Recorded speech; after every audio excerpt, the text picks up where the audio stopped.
Good day, everyone out there. The video I'm going to be doing today may raise a lot of eyebrows, and some of you may not be comfortable with it.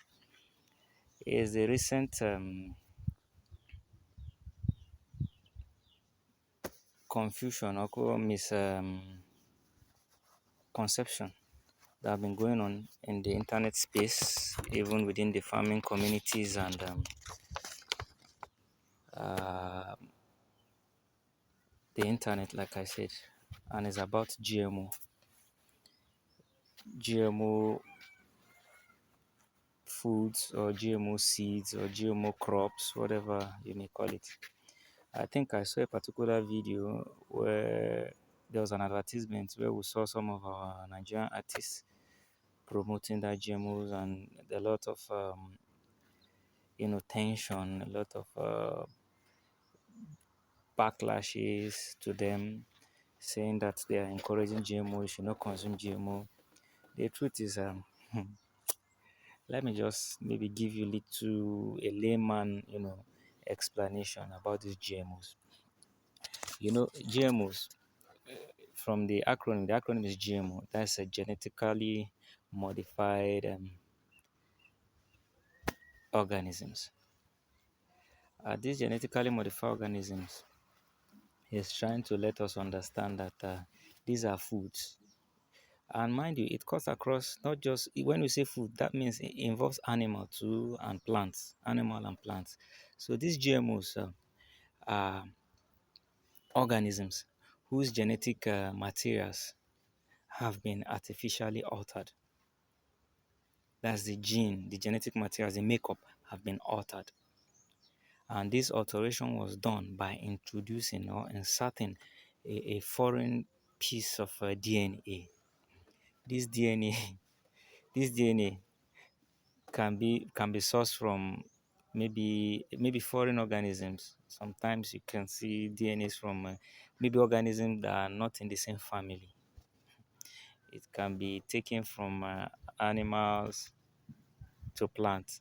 It can be gotten from foreign material that is not within the same family. When we say the same family, let's say for example we have tomatoes now, and it want to be modified. You see, bringing genetic materials now, DNAs from foreign materials like let's say you now carry from, for example, from okra, introducing it to the tomato, or let's even pick from animals, some organisms that are outside that family of even plants, introducing it to this particular DNA of this crop. So these are foreign materials. So you discover that it has become a GMO. And this is done to enhance the crops. Mostly, this GMO came up because of the food, insecurity issue. You can see the population is rising. The crops sometimes are not even doing well. You can see the climate is changing and all.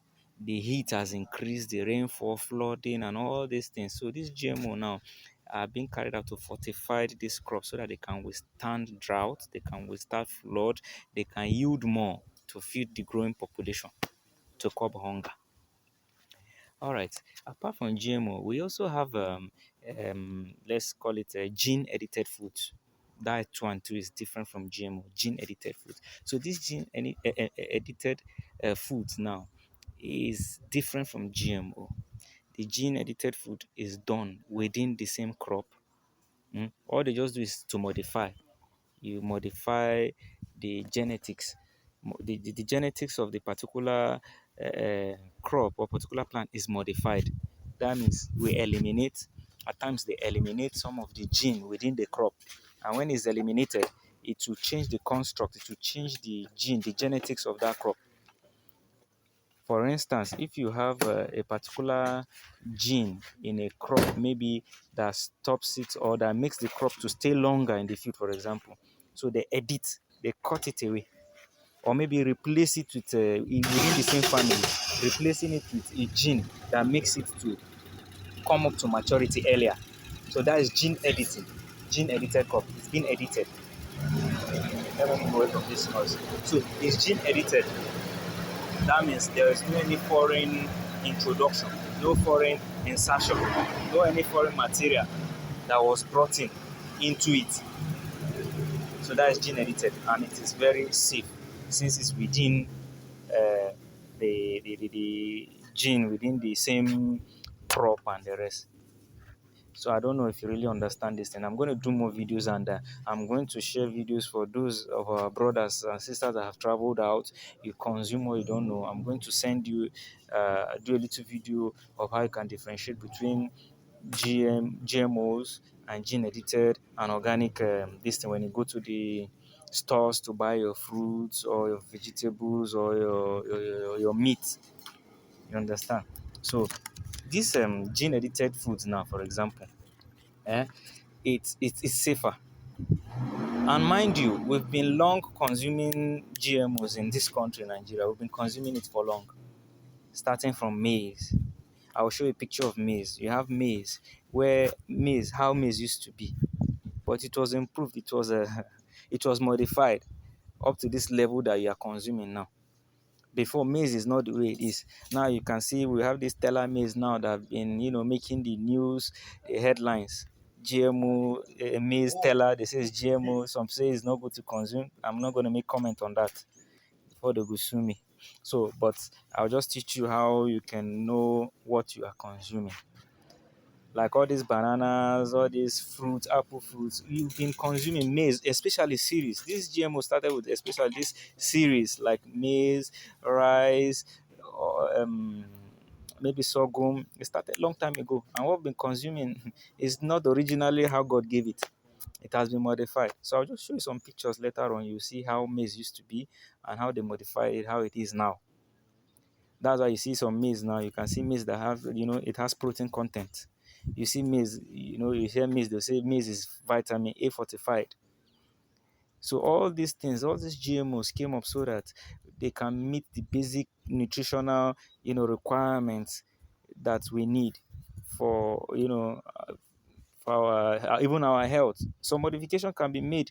For example, now some crops now can emit, in them now they have modified in a way that it has insulin inside, so that you don't fall sick anytime you have that one.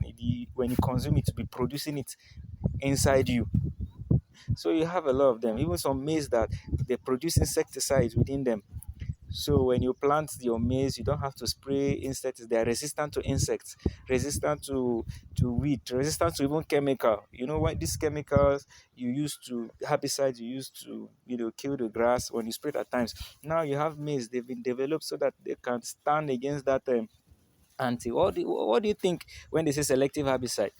Sometimes all those kind of things. So sometimes it affects your crops. So now we now have crops now that can resist, you know, that effect of the herbicides and the rest. So I'll just send you. Let me just make this video. So on my next video, I'll maybe review some things to you.